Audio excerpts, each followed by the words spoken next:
Hey there, baseball fans. Nathan Rohde and Shooter Hunt joining you for another episode of Coffee and Curveballs. Continuing with our look at the 2018 recruiting classes, we're currently on the ACC, and we're going to look at the Coastal Division today. Earlier this week, we looked at the Atlantic Division. Previous week, we did the SEC. In the Coastal Division, we're starting off with Duke, who has really kind of come to the forefront of the ACC, showing that they can be competitive within a tough conference with a program that really hasn't been super relevant in baseball in years past, but they've really pushed themselves, with Coach Pollard, Josh Jordan, have really made a name for themselves. Obviously, Coach Mackey no longer with the program, but, he has been an integral part of the Blue Devils building up. But right off the bat, look at Cooper Stinson, who, is a big right-hander out of Georgia. I saw him in the fall, creeping into the low 90s, can spin a breaking ball, big physical kid. If the name sounds familiar, it's because he's the younger brother of Graham Stinson, who is currently at Duke and, made a huge jump when he got on the campus and is, could be, a top draft prospect for Duke here very soon. But then also Blake Brazel out of California, another strong-arm right-hander, a guy that could come onto campus, and make that leap with the Blue Devils. If he doesn't, go in the draft right away, I think there's a good chance that Duke gets him, not just because of his prospect status, but also Duke does have the added advantage of saying, hey, look, you make it to campus, not only are we going to develop you as a player, but they also have one of the top academic programs in the country. So, if you're gonna go into pro ball, you better hope that signing bonus also buys out a pretty healthy education as well. For sure, because those Duke guys, Coach Pollard's done a great job there. Coach Jordan, I know, just being out on the road with him and seeing the guys that he's kind of helped formulate into these recruiting classes, there are a lot of guys who, hey, that's a really good player that nobody's talking about right now, and I think he's going to get to campus and be make a huge jump there. Mm-hmm. And you just talked about two arms, and Duke has had some really good arms coming out in the past few years, and I'm sure they'll get a great replacement for Coach Mackey. But another arm like that is Jack Carey out of New Jersey, about 5'11", 6-foot right-hander. I've seen him up to 93, 94, but it's the secondary stuff that he has. Mm-hmm. When it's on, it's an electric breaking ball that can get those swings and misses. He attacks hitters, and that type of, Marcus Stroman's another Duke grad who is a smaller frame, but with a quick arm and can run it up there. I think Carey could get to campus and be another guy who makes that jump. And similarly, Oliver McCarthy is a left-hander who we've both seen. A kid who goes to Poly Prep in Brooklyn, is pitched in some big games, but you're going to get that toughness factor, which the Duke's going to need in the ACC going up against the big dogs. Mm-hmm. But he's another guy who could make a jump. Yeah, he certainly could. Poly Prep has obviously churned out some pretty good players the past few years. Mm-hmm. Nick Storrs just out of Poly Prep, now at LSU. Unfortunately, won't see him much in the spring, if at all, because of an injury, but a guy to watch in college the next few years. He's a Poly Prep product. Currently at Stanford, you have Daniel Baxt, an infielder who, is a guy, that, was a really good hitter in high school, has continued that on at Stanford. Yep. Pat DeMarco was at Poly Prep before moving to Georgia, a Vanderbilt recruit. So that program has consistently churned out, college prospects, and Oliver McCarthy is just the next guy in line. We saw him up to 88 in the fall. He's kind of got that really long, lanky frame. A guy that you guarantee he's going to get to campus, and he might not be a contributor right away for Duke, considering the arms that they do have, not only in this class but already on campus. But a guy that could really develop into a pretty key role for the Blue Devils moving forward. And similar to an Oliver McCarthy, Aaron Beasley, a big left-hander, thick left-hander from North Carolina. I was actually standing next to before he had committed to Duke, Coach Pollard in Fort Myers, watching Beasley play with the Dirtbags program. Mm-hmm. And the fastballs weren't blazing, lighting up the radar gun, but the amount of swings and misses and bad swings on fastballs that he was getting, it really made me think, like, what's different about this? And moving in those expanded metrics that everybody's going to with the spin rate and different angles and stuff like that, Aaron Beasley's one who could make that jump. And there's something different about the fastball that I know Coach Pollard really liked. Coach Jordan, I'm sure they're going to do some good things with him. Certainly. He's a guy that not really on the draft radar right now, but one I might have to go out and take a peek at this spring. He's at Voyager Academy, which is about 20 minutes from my house. So makes it easy. Yeah, makes it very easy. So pretty convenient look that I could get there. But moving on from Duke, looking at another perennial program in the ACC in Georgia Tech. This class, I think, has a chance to get gutted with the draft, with the top two recruits in it being Kendall Logan Simmons, an infielder out of Georgia, as well as a Georgia left-hander in Luke Barnicki.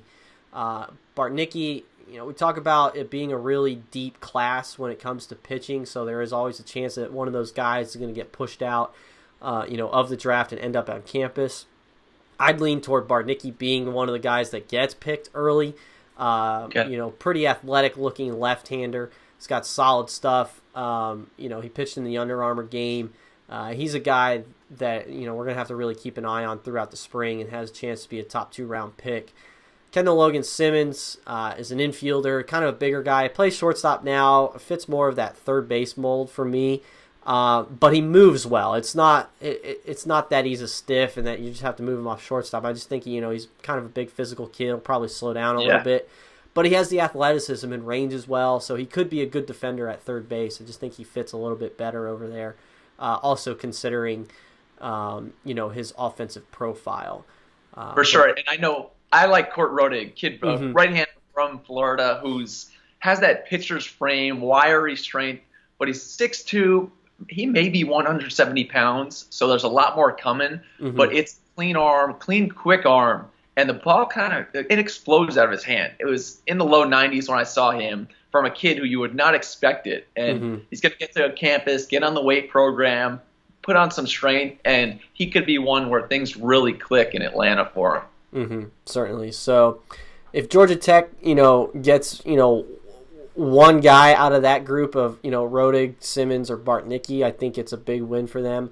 But then obviously, it's Georgia Tech. There's a deep pool of talent in the state of Georgia, and they've got plenty of guys from within the state. So no doubt in our minds that they'll continue to compete moving forward. But Miami's next up for us. Obviously, a perennial contender nationally, not just within the ACC. Another class that we're talking about could get really hurt with the draft. Looking right at the top, Tristan Casas and Slade Ciccone, they're not getting to school. They're not going to be in Coral Gables. Those guys are going to be high picks in the draft. So I can't imagine that the Hurricanes are really banking on them making it to Coral Gables. But this class is really going to hinge on the next group of guys in being J.P. Gates, who's a legitimate two-way guy, Adrian Del Castillo, pretty good defensive catcher, can swing it a little bit. Brennan Davis, who's an athletic outfielder all the way from Arizona, which is an interesting get for Miami.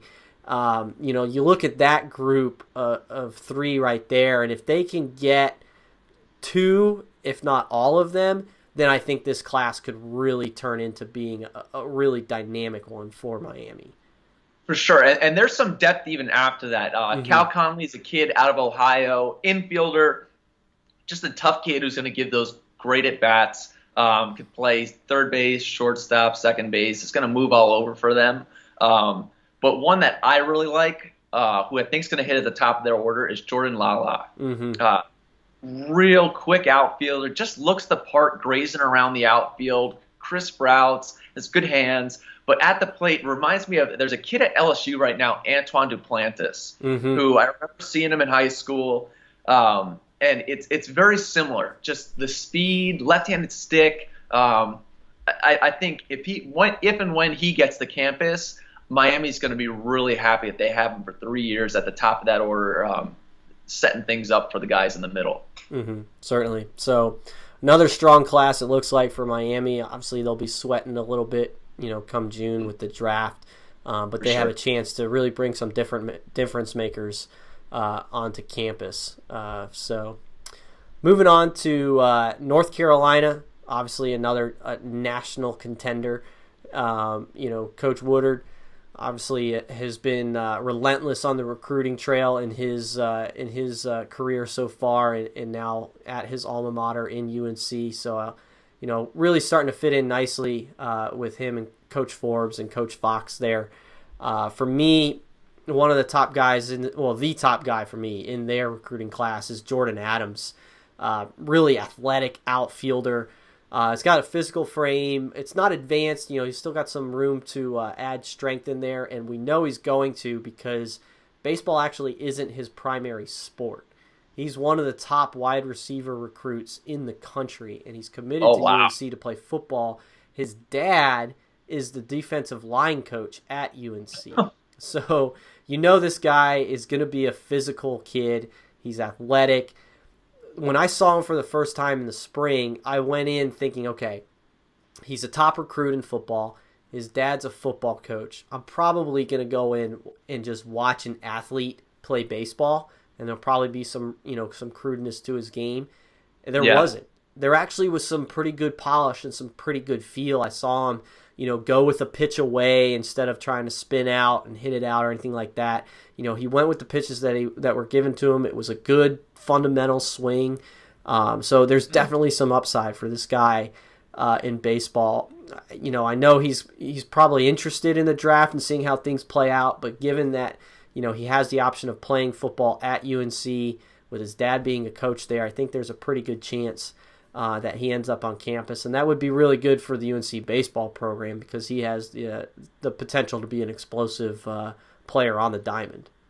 For sure, and as UNC fans will know, the 2016 class was really big and deep and talented, and they had a lot of freshmen contribute last year.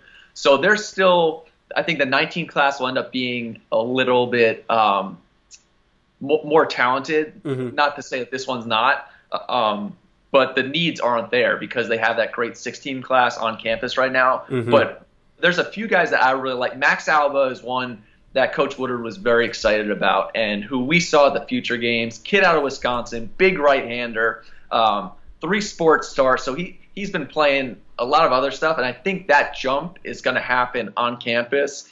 He gets with Coach Woodard, who does such a great job, and was a star at UNC. But he's an arm that'll really help them out and give them some depth with their 16 class moving out. But Connor Olio is a guy who I really liked. He was on that Central Florida Gators team. Two-way kid, can pitch, plays the infield, athletic, just going to be a really good college player. Mm-hmm. Just knows how to play the game, does the right thing, hard worker. So many good things to say about him, a guy you really want in your program and on your team. And then one of my favorites is a shortstop from New Jersey, Danny Soretti, who's had some injuries last year, so not as many people talking about him. But the swagger and moxie that he carries himself with in the infield, it's not a 6'6", a 6'5" runner like a Trey Turner who's going to be quick and around, but makes the plays, will make the easy, or not the easy play, but the routine play every single time. You can always count on him, but at the plate, he's just so confident, and it just has gotten so much better. I saw him for the first time as a sophomore, and it just keeps getting better.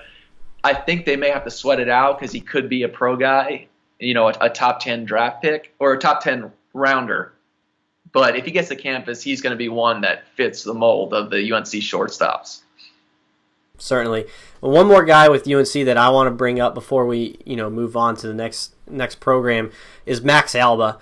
We talked a minute ago about Jordan Adams being a 2-sport guy in football. Alba, not as big of a prospect in football as Jordan Adams is, but he's still a legitimate multi-sport athlete. He had some interest from some schools to play quarterback.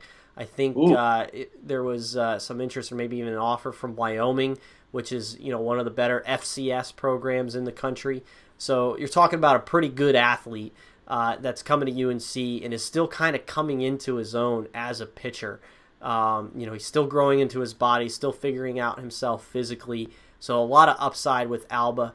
He's going to be on the draft radar a little bit, but I think he's a guy that could come to UNC and under the tutelage of Coach Woodard could really, become a big time guy for the Tar Heels and be a high prospect, after 3 years. Okay. So let's move on to Pittsburgh. For me, the Panthers. The Panthers, the alma mater of Sean Duncan, our fearless leader. So.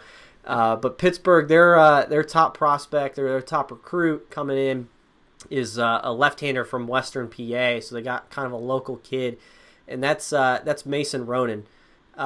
This guy's got arm strength. I think he was up to 91 for me at area code games, but he could really spin the breaking ball.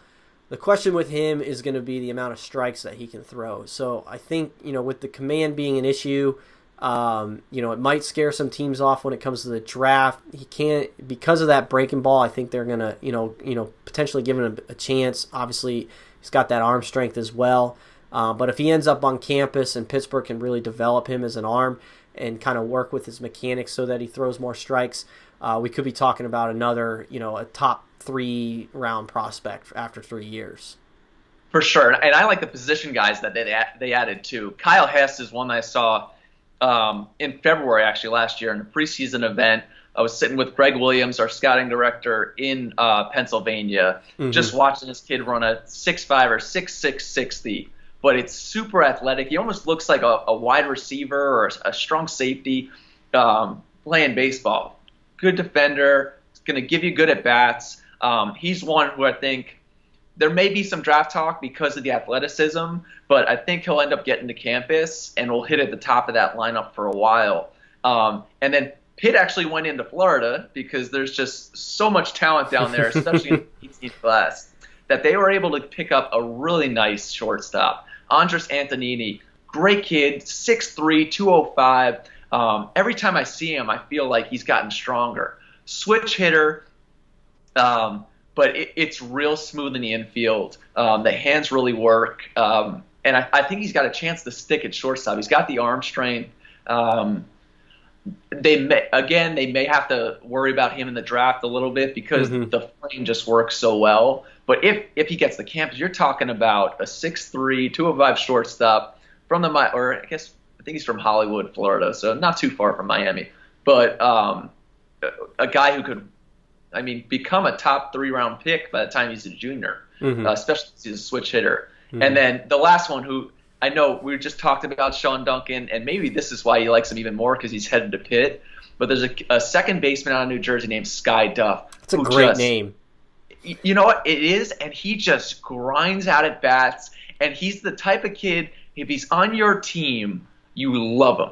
And if he's on the other team and you have to pitch against him, you're like, geez, this kid's going to foul balls off, and then he's going to find a hole, and then he'll probably steal second base, and then he'll move up on a dirt ball, and then he'll score on a ground ball. And it's just going to drive you nuts. But he just plays the game the right way with that, Dustin Pedroia type mentality where he's not going to take anything from anybody and go out there. But he's a guy that Pitt's going to really like.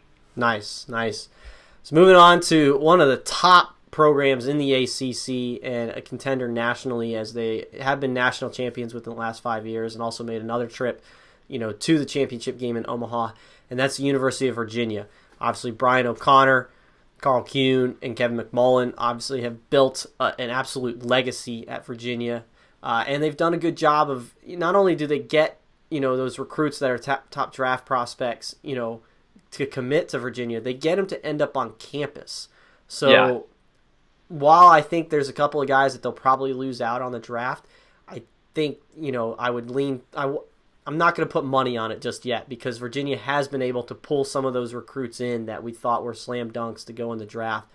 And right off the bat, we'll talk about Mike Vassell, big right-hander out of Massachusetts, low 90s fastball, has that durable frame. It's a loose arm. There's a lot to like with him. And I think, also being a Northeast arm, he's going to get a ton of attention in the draft. Unless he puts out a letter, like we've seen from some Virginia recruits in the past saying that, he's fully committed and doesn't want to get drafted right now. I can see him being a top 2 round pick and not making it to Charlottesville. Similarly, Mike Ciani, he's a two-way guy in high school, could certainly do it in college. He's got not just a strong arm, an absolute rocket launcher for a left arm, but his upside for me is as a hitter. Physical kid, takes aggressive hacks. He's a tremendous defender in center field. If he's not the best defensive center fielder in the country, he's the second best, because I think Alec Thomas out of Illinois could probably give him a little bit of a run for top defensive outfielder. But Ciani, like I say, can really hit, aggressive player. He's got a great mentality on the field, and then, like I said, rocket launcher for an arm. Watching him throw is an absolute treat. Those guys, for me, pretty good chance of them signing out of the draft. If Virginia gets either one of them, it's a win.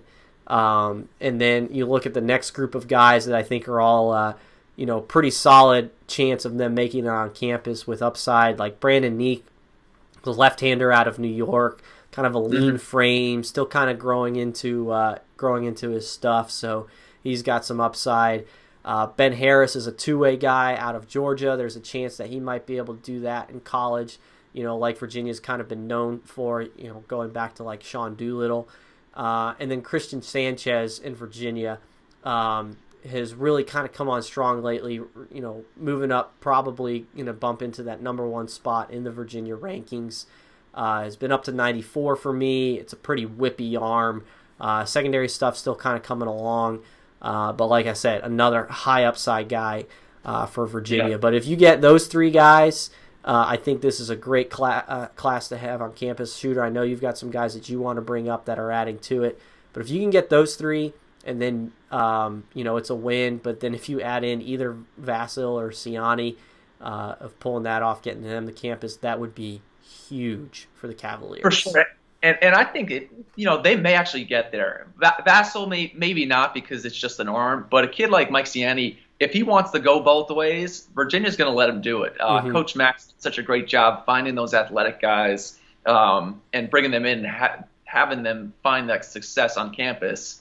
But one of the things I want to talk about, there's a kid named Christian Holinka, an outfielder, who was in this class but actually enrolled early. So he is on campus right now and on that roster, which we talked about in the past. I think it's going to happen more and more with some kids becoming ready and, hey, I want to get these 3 years started a little bit earlier before the draft instead of going into professional baseball. But another one that I really liked who stood out at the 2016 Future Games was an outfielder out of Connecticut named Jimmy Sullivan. And he fits that mold that Coach Mack loves. Kid who can really run, is athletic, multi-sport player. He's also a basketball player. But he was great at the Future Games. And it's still raw, but there's few better with hitting than what Coach Mack does. So it's a kid who's going to go in there, be able to make those adjustments at the plate, and he has the athleticism to do it. So he's one to watch. And then another kid that I like, who I saw in a state final, or I guess it was a semifinal game last year, is a kid named Billy Price. Big, tall, left-handed arm, 6'6", maybe 6'7". So he's got that size. It's just going to kind of give that pitching staff depth in this year. So he's one who could, become something in the future. It's a good arm, mid to upper 80s, spins a real solid breaking ball, but he's going to get to campus and have a chance to grow. Certainly. And then going just down the road to Virginia's rival, let's talk about Virginia Tech. New coaching staff there. At the top, you've got, their top recruit is Alex Havlicek out of New Jersey. I saw him at the area code games. For me, he was up to 94. Secondary still kind of coming along, but obviously he's got that arm strength in there. I think there's a pretty solid chance of him, getting to Blacksburg. And having an arm like that for Virginia Tech is huge as they try to, get back on track and find some of the success that they, experienced, about 10 years ago when they had some prospects and, were competing in the ACC. And Coach Shep got there, and they've been making some changes to their facility, which is only going to help the program, bringing more players in. But the sleeper that I really like, who was committed to Maryland and switched over to Virginia Tech with Coach Shep, is a kid named Chris Gerard, left-handed pitcher out of New Jersey, tough as nails. And it's one where you don't think much of him. He's probably 5'9", 5'10", but it's super polished, easy arm, 3 pitches for strikes that he has command of. And the velo has steadily climbed to, I think he may be touching some 89s now, which is going to be exciting for Virginia Tech because he'll make it to campus and is the type of kid who you want to send out against the other team's best guy because you know he's going to give you, 6 or 7 innings. But I saw him absolutely carve up some guys at the Garden State Showcase in New Jersey in June last year, where it was like, this kid just has so much feel for what he's doing on the mound and the pitchability and the ability to spin. And Rody, spin wins. So spin wins. So changeups are for Sunday. There you go. But he also has that good changeup. So nobody's going to be comfortable in the box against him, and he gets in on right-handed hitters. So he's a kid that Virginia Tech's going to be excited about. Certainly. So that's the ACC Coastal Division for you. This was the ACC week on Coffee and Curveballs. We're going to continue on with the recruiting, look at the recruiting classes. Big Ten will come up soon. The Big 12 we'll take a look at, the Pac-12, and then we'll even have an episode where we talk about, some specific programs that are in mid-major conferences that we like. Like I've said before, check out prepbaseballreport.com. Plenty of content there for you guys to see, not just Coffee and Curveballs. We'll have some podcasts that talk about recruiting. We've got some ranking updates that are going to be talked about, and we're going to talk about some recruiting as well. In a show down the road, talk about kind of the early recruiting and kind of how crazy it's gotten. We'll hear from Brandon Hall, who's our director in North Carolina, who's a former recruiting coordinator. Talk about the pros and cons of verbal commitments and what we're looking at with the future of that. But until next time, he's Shooter Hunt. I'm Nathan Rohde. This is Coffee and Curveballs, and we'll see you guys at the ballpark.